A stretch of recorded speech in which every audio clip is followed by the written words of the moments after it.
kita kedatangan tamu istimewa. Kita kedatangan senior saya dari Kodim 0426. Beliau ini adalah seorang babinsa di sebuah desa di ini Banjaragung, Ya, Kecamatan Banjaragung, dan beliau juga seorang YouTuber yang sangat menginspirasi.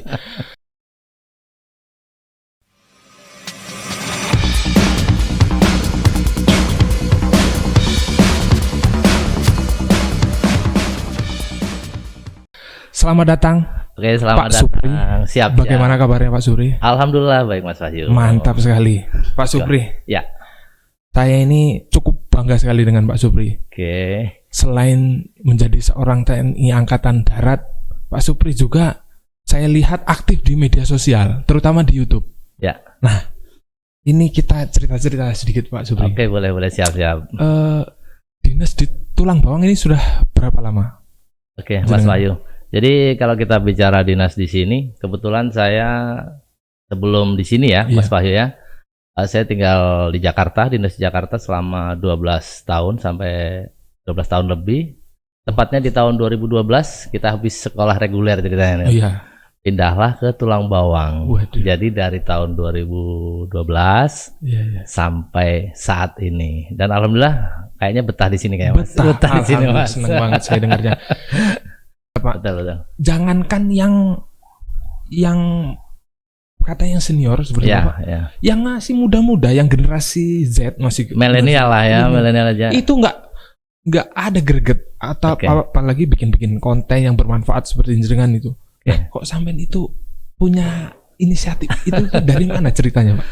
Jadi gini Mas Wahyu. Jadi saya ya usia sekarang udah di atas 40 ya, udah 43 jalan ini. Dulu waktu kecil atau kita sering ketemu kadang orang tua pernah cerita, pernah menyampaikan hiduplah di zamanmu. Jadi waktu itu agak nggak tahu apa sih artinya bahasa itu ya, ungkapan itu hiduplah di zamanmu. Setelah kita ini berdinas dulu mungkin masih pakai radio, sudah saya alami kan, ya. Handphone ada mulai di tahun 2000 dan sampai 2005 lah mungkin ya. Keluar BlackBerry, bingung pakainya ya kan. Keluar lagi smartphone, harus dipaksa. Semua kegiatan kita harus online, harus laporan. Nah disitulah baru terasa, oh ternyata memang ini kebutuhan. Nah disitu setelah internet masuk kan, dulu belum ada internet. Betul. Ya. Setelah internet masuk, kita bisa melihat dunia luar, kita bisa melihat luasnya dunia, seolah-olah dunia dalam genggaman. Kita megang handphone, smartphone itu kan seolah-olah dunia dalam genggaman. Nah, disitulah saya terinspirasi bagaimana saya bisa dikenal atau mungkin bisa memberikan sesuatu yang bisa kita sampaikan terhadap halayak umum. Ya salah satunya di media sosial. Manfaat bagi masyarakat lewat media sosial. Betul. Keren banget. Walaupun terpaksa tadinya. Awalnya terpaksa. Iya, terpaksa ya karena memang nggak tahu karena zaman kita dulu nggak ada namanya kita ini kan. Betul. Tapi ya harus kita lakukan. Kita harus hidup di zaman kita. Zaman kita sekarang zaman media sosial. Kalau ketika kita tidak bisa menerima itu atau tidak bisa menyesuaikan, kita akan ketinggalan jauh. Jadi saya melihat 90% konten Pak Supri itu membahas tata cara berkebun singkong, bercocok tanam singkong. Wah itu sangat menginspirasi. Terima kasih. Saya juga sebenarnya saya juga anak petani. Bapak saya penyuluh pertanian, tapi saya nggak ngerti sama sekali. Justru saya harus berguru sama Mas Wahyu nih kalau gitu. Saya nggak ngerti sama sekali. Bapak saya yang tahu. Bapak saya yang juga bertanam. Jadi ilmunya nggak langsung diturunkan. Iya. Diturunkannya ke orang lain mungkin. Iya benar, penyuluh pertanian tapi sekarang sudah pensiun. Tapi saya sendiri belum pernah mencoba gitu. Terus saya lihat Pak Supri, oh begini, baru tahu step by step. Karena kadang kita kalau belum melihat contoh yang real gitu kan nggak akan tertarik. Nah, banyak pengalaman menarik pasti dalam bertanam singkong. Sejak pulang ke Tulang Bawang langsung bercocok tanam singkong atau sebelumnya? Tertariknya awalnya gimana Pak Supri? Awalnya gini Mas Wahyu ya. Awalnya namanya kita tinggal di kampung ya, kita melihat apa sih yang bisa kita kerjakan selain kita berdinas ya kan. Yang bisa kita kerjakan bisa berdampak feedbacknya ke kita atau mungkin ke orang lain kita bermanfaat. Karena kan kita juga tinggal di pedesaan ini harus bisa, itu tadi saya bilang kita harus ada sih masalah-masalah yang harus kita pecahkan. Nah, termasuk di sini saya lihat di pertanian. Kenapa saya tertarik di situ? Saya melihat di sini pabrik itu singkong banyak. Artinya kebutuhan singkong ini di sini sangat besar dan tinggi. Dan saya lihat para petani yang ada di sini masih asal-asalan, karena ya bukan asal-asalan, mungkin ada beberapa yang kurang maksimal lah ya kan. Beberapa yang kurang maksimal karena terlalu banyak lahan, terlalu luas. Jadi tidak bicara untuk hasil seminimal mungkin tanaman kita maksimalkan agar hasil maksimal, tetapi banyak kan berapa nanamnya seluas-luasnya tapi hasilnya tidak dipikirkan. Gitu. Di situ saya tergerak. Bagaimana kalau di tulang bawang khususnya ini saya bisa andil di situ, saya bisa memotivasi di situ bahwa lahan yang luas ini kalau hasilnya maksimal tentunya sangat luar biasa. Itu menarik sekali. Menarik sekali ya. Sebelumnya waktu di Jakarta atau sebelum itu pernah belajar bercocok tanam atau tanam singkong? Kalau untuk singkong sih pada dasarnya belum ya, tetapi memang saya juga anak petani kebetulan. Jadi ya pernah ikut orang tua melihat ya kan. Nah, begitu saya di sini melihat tanaman singkong itu saya tertarik. Memang awalnya di tahun 2014 saya sudah mulai belajar. Ketika di situ saya belum tahu, saya belajar menanam itu di tahun 2014. Saya nggak punya apa-apa, namanya kita orang baru pindah ya kan, kita baru pindah, kita nggak punya apa-apa. Kebetulan di sini lahan luas, alhamdulillah ada ditawarin untuk kawan-kawan, untuk rekanan kita sewa. Enggak ditawarin aja, tanam aja Pak, tanam aja karena luar biasa orang Lampung baik. Iya, banyak orang baik kayaknya. Jadi karena itu tadi, karena lahannya luas, dia bilang kalau mau tanam, mau apa itu ada tanah, tanamin saja. Itu 2014. Jadi saya berpikir apa yang bisa saya kerjakan ini kan? Mau diapain tanah itu kan? Saya lihat, saya tanya dari kawan-kawan. Ya udah Pak, tanam singkong katanya kan. Begitu saya tanam, alhamdulillah di situ awal cerita itu tanah disuruh numpang.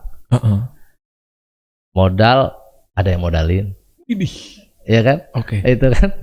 Dari pergaulan tadi. Ini semua tidak akan terjadi jika komunikasi yang harus kita jalin, kita jaga dengan siapapun. Silaturahmi mendatangkan rezeki. Wah, luar biasa. Nah, jadi disitulah menariknya saya ditawarin lokasi, saya ditawarin untuk saya kenal sama kawan-kawan petani yang sudah sukses ya. Saya pengen belajar sih nanam singkong seperti apa. Oh ya udah Pak.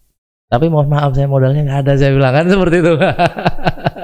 Akhirnya ya oke, kata kawan kita, udah nanti saya bajakin. Terus nanamnya udah saya tanemin anak buah saya. Kata saya, ini luar biasa. Begitu hasil endingnya rupanya ada. Ini Pak, sisa dari biaya modal sekian. Ini hasilnya buat Bapak. Wah, nanam berapa luas waktu itu? Kebetulan waktu itu 2 hektar. 2 hektar langsung? 2 hektar langsung. Kasih numpang. Panen berapa bulan? 8 bulan ya Pak? 8 bulan. 8 bulan ya. Kemudian panen. Betul. Terus, mohon maaf, panen berapa ton itu? Waktu itu karena saya hanya semua dirawat sama orang ya. Iya. Saya belum turun langsung. Itu alhamdulillah masih panen ketemu per hektar 22 ton ya. 44 ton. Sisa-sisa modal ya alhamdulillah masih ada kebagian sekitar ya 16 juta waktu itu. Itulah pernah saya dibilang dikasih pesan sama bapak saya. Usaha itu nggak pakai modal. Ya. Usaha itu nggak pakai Betul. modal. Modalnya cuma dengkul. Kalau kamu nggak punya dengkul, dengkulnya kawanmu pinjam. Iya. Nah, ini terbukti. Ini terbukti dengan kisahnya Pak terbukti Supri dengan tadi. dengan saya terbukti. Iya kan? Ya, Terbukti. betul. Tapi semua nggak berjalan jika tanpa komunikasi yang baik, Ya, tanpa silaturahmi yang baik. betul. Luar biasa. Ya. Nah, terus sejak saat itu ketagihan dong, jenengan. Ya, jadi yang uniknya lagi di ketagihan saya itu Mas ya. Saya mengalami kehancuran di tahun 2017. Ini yang mana? Ya. Jadi saya udah mulai belajar Hancur. habis itu kan Nafsu. bukan nafsu, kita kembalikan lah tanah itu karena mau dipakai kan. Oh iya, punya Akhirnya orang. kita nyewa nih kan. Sewa akhirnya. Punya uang 20 juta kita sewa segala macam 2 hektar. 2017 hancur. Karena saya belum tahu bagaimana strateginya, bagaimana perawatan yang sesungguhnya, lokasi yang kita pilih. Nah, terus harga juga gitu kan. Harga memang Fluktuatif, naik turun, ya, naik turun. tetapi dari hasil tanam yang baik itu sebetulnya itu yang menentukan. Waktu itu saya turun itu nekat. Jadi hancurlah di 2017. Gitu. Nanam 2 hektar itu. Nanam 2 hektar karena Minus. perawatan kurang, lokasi jauh dari jalan, terus Susah panen, lahannya miring. becek ya hujan, gitu. Hujan itu busuk jadi buah. karena kurangnya pengetahuan tadi. Nah, gitu. Terus ya intinya 2017 saya modal 20 juta tinggal 10 juta. 50% hilang. Hilang 50%. Kapok enggak? Alhamdulillah enggak. Nah, ini. Kenapa enggak kapok? Ya itu tadi Mas Wahyu. Jadi saya juga ini saya sampaikan ya. Kenapa saya nggak kapok ya kan? Karena ketika kita mengalami suatu kehancuran ya kan, kita mengalami kegagalan. Itu ya ini petuah dari kawan-kawan, petuah dari para sesepuh ya kan yang kita kenal. Ketika Anda mengalami kegagalan itu sebetulnya ujian. Kegagalan adalah ujian. Yang kedua, kegagalan adalah keberhasilan yang tertunda. Oke. Itu jadi di situ apa betul di 2018 gas lagi, coba 2 hektar lagi, gitu Mas. Jadi alhamdulillah memang upaya atau kegigihan atau keuletan tidak memungkiri dari hasil. Betul. Di 2018 saya masih santai, saya tanam.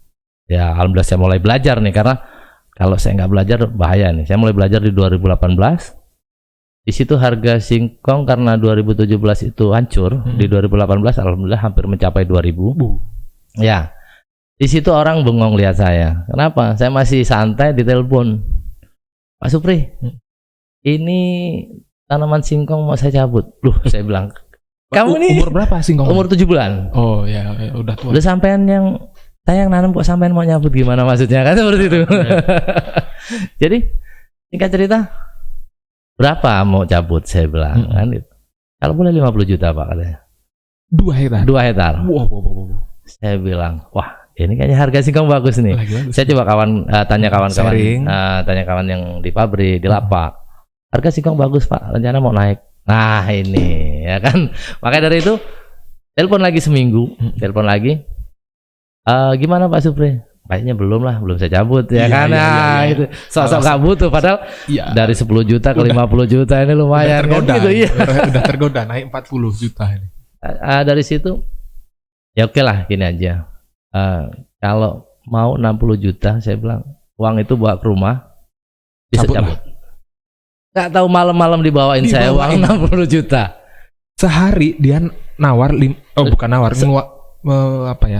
mengeluarkan tawaran ya, 50. Dinaikin sampai 10, dia nggak nawar lagi. Langsung dibayar. Nah, luar biasa kan. Modalnya berapa waktu itu Pak? 10 juta. Naik 600%. 500%. Ya. Ya kan jadi 6 kali lipat ya, modalnya 10 betul. Jadi 6. Itu pengalaman pribadi saya. Kurun waktu 7 bulan. 7 bulan investasi mana? Kayaknya investasi di bursa saham juga nggak sampai segitu. 10 jadi 600 jadi 60 juta. 100 jadi 600, luar biasa. Oke. Oke, itu tadi kisah-kisah seru. Kisah perjalanan. Kita balik ke konten, Pak. Ke konten YouTube. Saya kemarin sekilas melihat sampai ada penonton, subscribernya, subscriber gitu, datang untuk belajar. Bahkan ada ibu-ibu dari Jakarta. Ya, betul. Katanya kebangsaan Vietnam ya? Iya betul, Vietnam masih berdarah Vietnam dan bahasanya pun masih plek-plek. Ya kaku kalau ngomong bahasa Indonesia. Gimana ceritanya? Kok bisa terjadi seperti itu? Nah disitulah seperti yang saya sampaikan di awal tadi, bahwasanya zaman sekarang ini zaman media sosial yang dari medsos itu ya tidak terbatas, artinya. Di situ ada kebetulan subscriber saya dari Vietnam, Ibu Fan namanya ya, mungkin Ibu Fan nonton ya, Ibu Fan halo ya kan, Ibu Fan. Halo Ibu Fan. Ya mungkin barangkali nonton. Jadi beliau melihat konten YouTube saya tertarik, karena kebetulan di tahun 2020 kemarin masa pandemi itu beliau membuka restoran Vietnam yang ada di Jakarta, mengalami drastis offset ya kan gitu. Jadi F&B pasti hancur lah. Jadi COVID banyak berdampak. Jadi di situ tertarik lihat konten dan komunikasi, minta chat dengan saya. Akhirnya datang. Lewat pertama lewat YouTube, komunikasi lewat YouTube, minta nomor telepon. Akhirnya kontak melalui via WA dan janjian kita. Beliau datang. Nah, jadi itu yang menarik. Jadi ternyata orang-orang luar pun mungkin ya, termasuk Ibu Fan, termasuk yang lain, itu bicara tani bukan hanya bicara kalau tani harus ladang, kalau tani harus kotor-kotoran, enggak juga sebetulnya. Jadi dia bicaranya bisnis, bicaranya. Modal berapa, hasil kira-kira berapa. Nah itu, jadi itu yang perlu kita pelajari bahwasanya kita bertani itu kita jangan hanya hobi jadi petani yang ke ladang, tetapi kita harus bicara investasi di situ. Waduh, keren banget. Itu.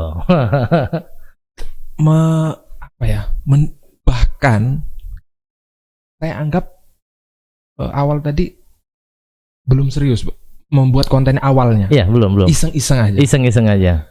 Kemudian sembari jalan, menghasilkan, menginspirasi orang, investor datang.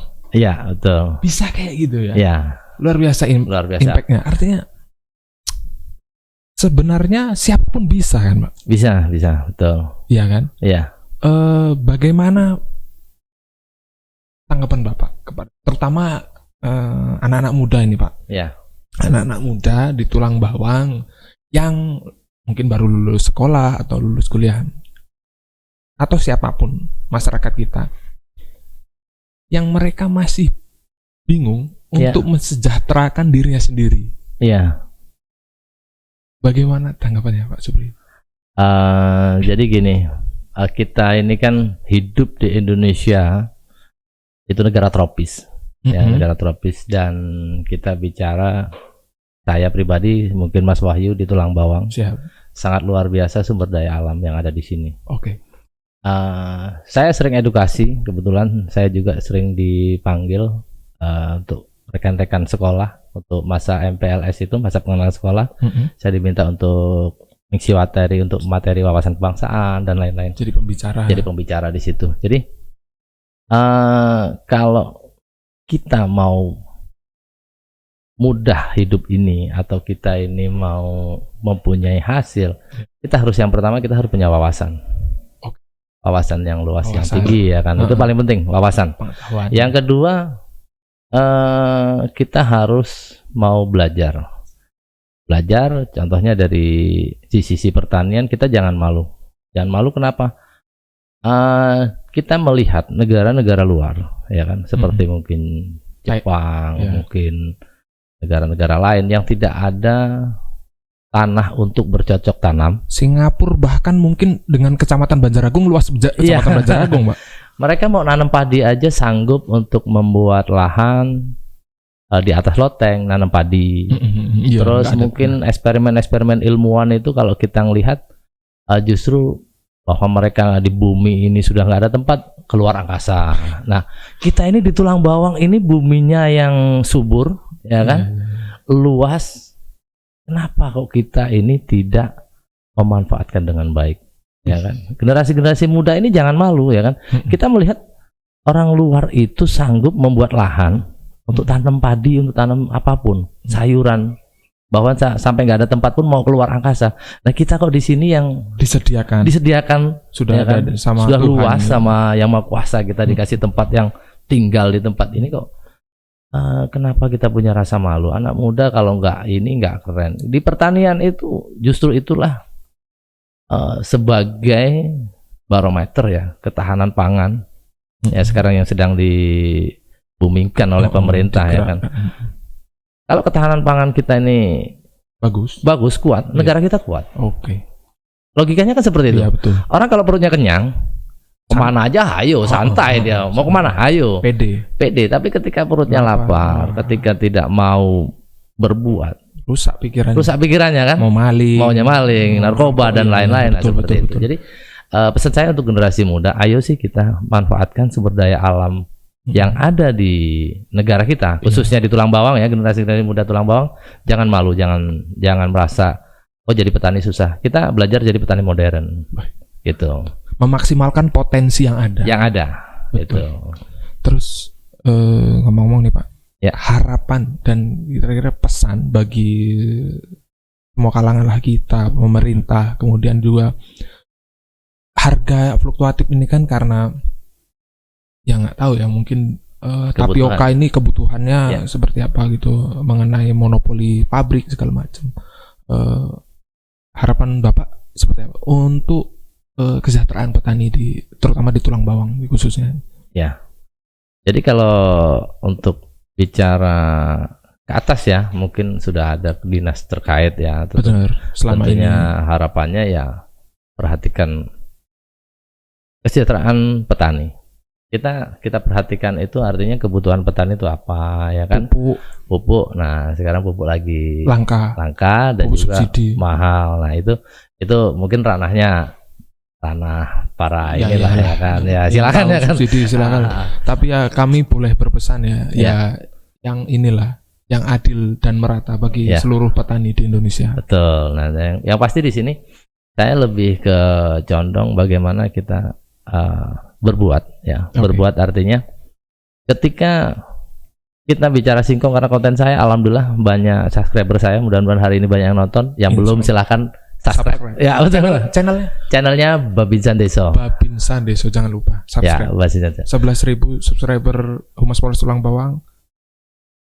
Tentang Babinsan Deso. Begitu juga subscriber Babinsan Deso, lihat di situ Bimas Polres Tulang Bawang ya. Betul. Langsung mainkan. Jadi saya lebih ke edukasi untuk para petani ya. Karena kalau saya bilang tadi, yang tadi itu urusan atas lah, kita nggak bicara di sini.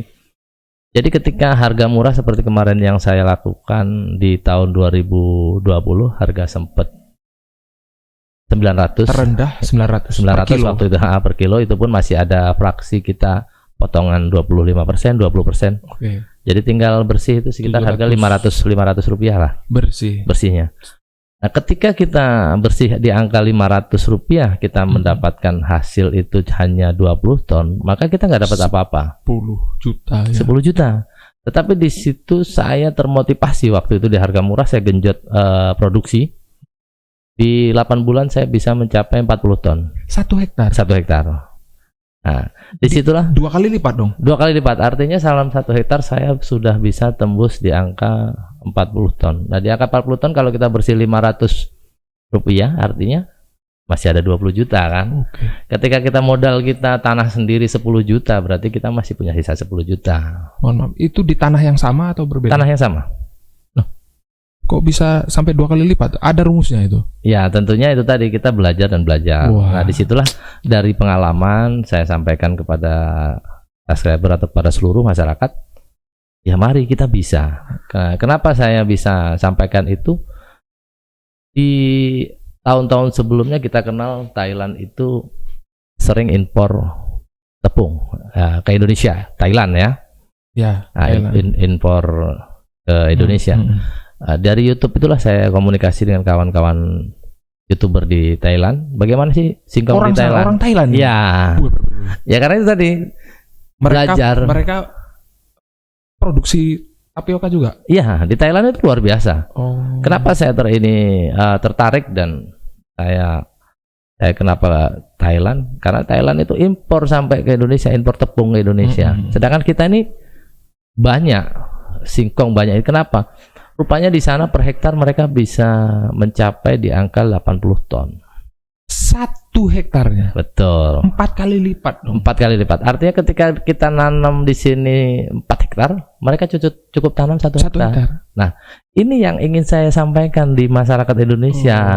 Ada itu rumusnya di channelnya, jangan ada itu. Ya, nanti saya lagi eksperimen bertahap ya, tapi saya yakin bisa. Dan mungkin kalau di sini ada yang lihat ya, mungkin di sini ada yang lihat para pakar-pakar pertanian. Itu tugasnya untuk mengedukasi ke ke para petani. Bisa, saya yakin bisa. Itu makanya saya tertarik ketika kita 1 hektar kita nggak usah bicara 80 ton lah di Indonesia, tulang bawang 40-50 ton. Udah gede. Di harga sekarang itu Mas Wahyu ya. Berapa saat? Kalau kita harga sekarang itu di PT-PT tertentu, PT-PT yang ada ya, itu bersih di angka 1.000. Bersih 1.000, ya. Artinya mungkin 1.300, 1.400. Harga kan sekitar 1.330, 1.400. Kita potong 20%, ada 20%. Itu rata-rata harga 1.000. Bersih. Oke, 1.000 kita harga bersih dari perusahaan, kita potong pekerja untuk mobil untuk yang cabut mungkin sekitar 200, masih sekitar 850 lah. Ya kalau 1.000 sekian, sekitar 800 sekian atau mungkin taruh 800 saja. 800 rupiah per kilo ini kalau kita dapat 40 ton kan sudah lumayan. 24 juta. Nah, 24 juta kan.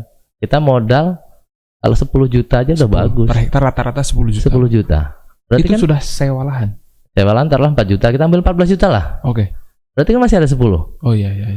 Jadi sekarang kalau per hektar kita bisa 10, kalau pengen gajian 100 juta, ya 10 hektar. 10 hektar. Bisa nggak kira-kira? Luar biasa. Bisa kan? Bisa. Nah, seperti itu.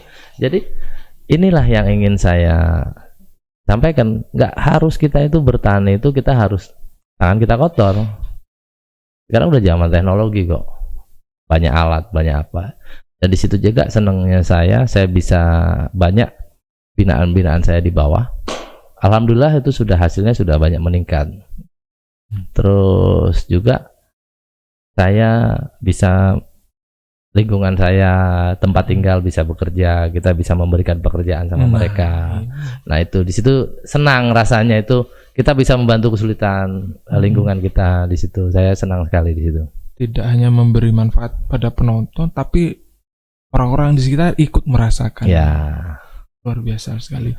Terus apa sih Pak Pak Supriyono yang sekarang ini pasti ada sosok-sosok yang menginspirasi atau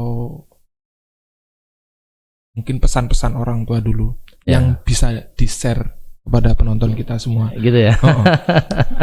Jadi pesan yang paling teringat oleh Pak Supri ini pesan apa itu Pak untuk kita semua ini?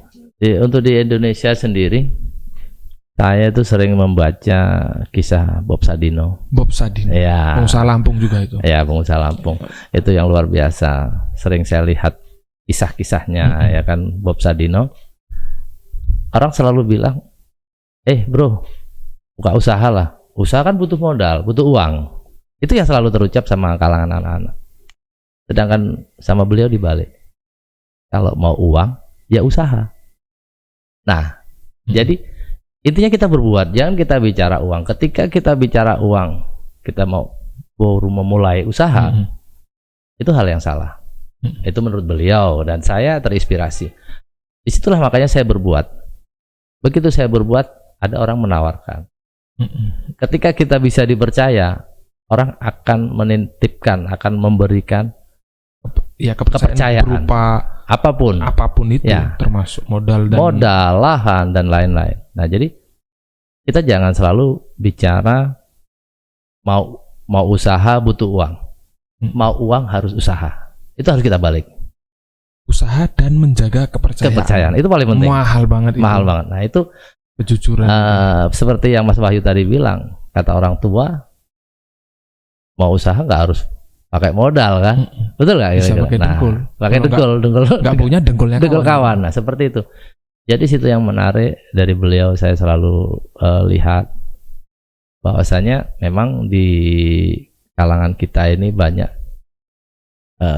mungkin ya kurangnya edukasi, kurangnya apa ya, motivator untuk membangkitkan semangat biar kita ini apa ya, bisa mengelola sumber daya alam ini dengan baik, atau apapun bisa dilakukan. Jadi sekali lagi pesan saya, mungkin ya itu tadi yang saya sampaikan dari salah satu apa namanya, tokoh inspirator itu, asal inspiratif saya itu, kalau kita mau uang harus usaha, bergerak aja dulu. Kalau Anda tidak bergerak sama sekali, ya siapa mau percaya dengan Anda kan? Ini terus saya sampaikan ini juga, ini khususnya untuk generasi muda ya. Siap. Kita sampaikan, jadi hidup itu harus punya tujuan. Hidup harus punya tujuan. Kenapa Pak Supri? Karena banyak anak-anak muda setelah lulus sama sekolah, lulus sekolah sama saya, tanya, Pak, saya mau kerja apa ya? Loh, you yang punya badan, you yang punya ini kok tanya, bingung, ya kan? Mau kerja apa? Gimana saya, ya kan gitu? Kecuali kalau you bilang, Pak, saya mau kerja ini, saya punya kesulitan, apa yang harus saya lakukan? Mungkin itu akan. Tapi kalau orang dia menanyakan itu, Pak, saya mau kerja apa ya biar enak, biar banyak duit, berarti hidupnya kan nggak punya tujuan. Nah, jadi untuk generasi atau siapapun ya, mungkin ini bisa dipakai, kalaupun enggak apa-apa. Orang hidup yang pertama harus punya tujuan. Ketika kita punya tujuan, ya kan, suatu saat pasti akan sampai. Nah, jadi kalau nggak punya tujuan, kapan nyampainya? Karena jaraknya jelas, tujuannya jelas, terukur. Nah, misalnya saya sekian tahun saya pengen, kalau anggota mungkin saya pengen sekolah, kalau orang biasa mungkin saya pengen punya apa, itu pasti akan tercapai. Perkara waktunya itu tergantung dari usaha kita. Oh betul. Seberapa keras kita usaha. Nah, pasti, tapi yang jelas ketika kita hidup punya tujuan, pasti kita akan sampai. Itu, ya kan? Harus jelas punya tujuan. Tujuannya harus jelas. Dan hidup itu. Dari pesan sebelumnya, Anda harus berusaha dan berdedikasi dengan memiliki kejujuran, karena dengan dipercaya tanpa modal pun Anda akan banyak orang menitipkan kepercayaan dan modal itu dengan kita untuk menjalankannya. Wah, termasuk subscriber saya Bu Van itu sampai bilang, Pak Supri tolong saya carikan 20 hektar, saya mau tanam di tulang bawang, ya kan, Pak Supri atur bagaimana biar nanti biayain dari saya semua. Cuman waktu itu penawaran itu, karena saya juga masih binaan-binaan kita ini ditanamin sendiri, belum ada. Saya belum bisa ngasih keputusan. Oke, nanti saya coba. Ada nggak sih yang bisa disewakan gitu kan? Jadi sampai segitunya, ketika kita mempunyai mempunyai kemampuan atau mempunyai kredibilitas yang baik dan mempunyai kepercayaan, orang nggak akan ragu-ragu. Jadi itu yang paling penting, bagaimana kita ini mau maju, ya kan, kita harus punya kemampuan, skill, atau kita harus mengasah kemampuan dan juga kepercayaan sama orang. Kita harus betul-betul jaga itu. Tingkatkan skill dan Anda akan dihargai lebih. Nah, betul. Waduh, itu jadi keren banget. Terus ini ke depan ini Pak Supri rencananya apa nih setelah makin banyak yang nonton, setelah semakin banyak orang positif lah. Bagaimana harapannya? Harapannya yang jelas, saya ingin semampu saya saya tidak bicara terlalu luas ya. Edukasi lah, tetap memberi. Saya ingin bermanfaat untuk semua orang. Mantap. Ya, jadi kalau para mungkin tokoh-tokoh agama atau apa, sebaik-baiknya orang adalah orang yang bermanfaat bagi orang lain. Ya, itu yang ingin saya sampaikan itu. Sebaik-baiknya orang adalah orang yang bermanfaat bagi orang lain. Betul. Kalau Anda nggak manfaatnya, yang ngapain hidup? Ya betul. Kalau nggak itu pasti nyusahin, ya kan. Terus jangan takut untuk melakukan sesuatu ya, atau jangan takut untuk bermimpi. Mimpilah setinggi mungkin dan berusahalah untuk meraih mimpi itu. Ya, dengerin netizen yang gampang putus asa itu, yang nanya gimana ini Pak, gimana itu Pak, banyak curhat. Betul. Dengerin. Tadi Pak Supri ngasih pesan banyak banget, bermanfaat banget. Mudah-mudahan ini bisa menjadi manfaat juga. Amin. Bagi kita semua. Ya. Terima kasih Pak Supri. Semoga sehat selalu. Amin. Semakin sukses. Semakin sukses. Amin, sama-sama. Semuanya makin sejahtera tulang bawang ini. Amin. Saya pamit undur diri. Saya Bribka Wahyu dan Pak Sertu Supriyono. Babin Sandeso jangan lupa subscribe. Terima kasih. Assalamualaikum warahmatullahi wabarakatuh.